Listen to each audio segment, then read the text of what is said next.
अगर हम बिजनेस की बात करें और बिजनेस की ऊंचाइयों की बात करें तो उसके पीछे सबसे जरूरी चीज क्या होती है, वो होता है एक फाउंडर्स का विजन। और अगर हम बात करें कि फाउंडर्स ही अगर उस बिजनेस से पीछे हट जाए तो बिजनेस कहाँ तक जाएगा ये कोई नहीं जानता। ऐसा ही सेम सिचुएशन है इंडिगो एयरलाइंस की। Indian aviation industry is often a graveyard of broken promises, जहाँ पे जैसे कि किंगफिशर आया, किंगफिशर गया, जेट एयरवेज आया, जेट एयरवेज गया, इवन एयर इंडिया, उसको भी इंडियन गवर्नमेंट को रेस्क्यू करना पड़ा और आज इसको विस्तारा एयरलाइंस मैनेज कर रहे हैं। बट इसी दौरान इसी बीच में एक एयरलाइन ऐसी थी जिसने उड़ान भरी, और उड़ान छोटी नहीं, उड़ान बहुत ऊंची भरी। यस, हम बात कर रहे हैं इंडिगो एयरलाइंस की। आज इंडिगो के पास 2200 प्लस फ्लाइट्स है, 430 प्लस एयरक्राफ्ट है एंड 60% से ज्यादा मार्केट शेयर है। अगर हम इसकी पेरेंट कंपनी इंटरग्लोब एविएशन की बात करें, उसकी जो नेटवर्थ है आज की डेट में 2.2 लाख करोड़ की है। और अगर हम साल 2025 की बात तो उसका प्रॉफिट था 7250 करोड़ का। अगर हम इंडियन एविएशन इंडस्ट्री में गोल्डन गूस की बात करें तो वो और कोई नहीं, वो है IndiGo airlines. But here is the twist, one of its founder mister Rakesh Gangwal, a man behind IndiGo's discipline operation, is walking away. Mister Rakesh Gangwal का स्टेक था 35%, जो कि अपना स्टेक बेचते आ रहे हैं। और अगर हम साल 2025 की बात करें, मई 2025 में उन्होंने 6800 करोड़ की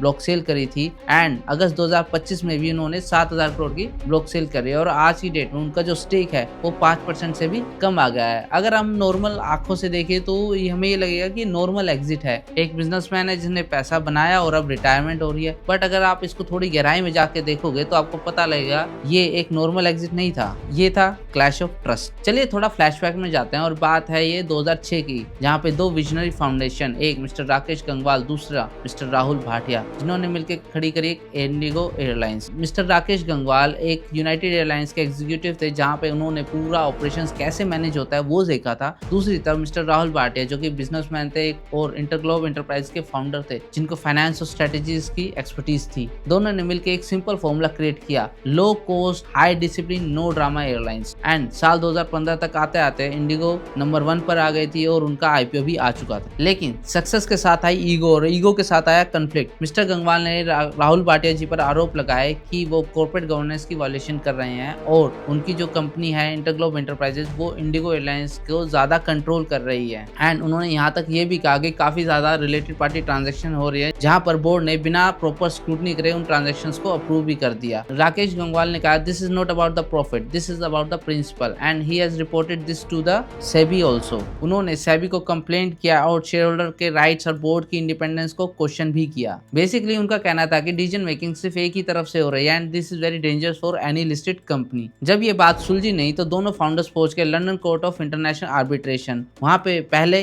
राहुल भाटिया जी ने केस किया एंड फिर राकेश गंगवाल जी ने काउंटर स्यू किया और ये लड़ाई 2 साल तक चली एंड 2021 में इसका वर्डिक्ट आया एंड गंगवाल जी को थोड़ी सी जीत महसूस हुई। ट्रिब्यूनल ने कहा, इंडिगो के आर्टिकल ऑफ एसोसिएशन में एक क्लोज है ROFR, जिसमें क्या होता है राइट ऑफ फर्स्ट रिफ्यूजल, जहां पर एक शेयर होल्डर बिना दूसरे शेयर होल्डर की परमिशन के अपना स्टेक नहीं बेच सकता, उसको हटा दिया। एंड वहीं उसी साल दिसंबर 2021 में EGM के थ्रू ये अप्रूव भी हो गया, जिसके बाद राकेश गंगवाल जी एंड राहुल भाटिया जी को फ्रीडम मिल गई। फ्रीडम कैसी कि वो अब अपना स्टेक बेच सकते थे बिना किसी की परमिशन के। और यहीं से शुरू होता है गंगवाल जी का एग्जिट प्लान। साल 2022 में गंगवाल जी ने बोर्ड से रिजाइन कर दिया और कहा कि मैं अगले 5 साल में अपने जो स्टेक है वो बेच दूंगा। और तब से वो हर महीने कुछ ना कुछ अपना स्टेक बेचते आ रहे हैं। अगस्त 2025 में जो लेटेस्ट 7000 करोड़ की जो ब्लॉक सेल हुई थी, उसमें उन्होंने अपनी कंपनी का जो शेयर है वो 5808 रुपए से बेचा था, जो कि मार्केट प्राइस से थोड़ा सा कम था। क्लियरली कहें तो ये पैसे का एग्जिट नहीं था, ये प्रिंसिपल का एग्जिट था। फॉर गंगवाल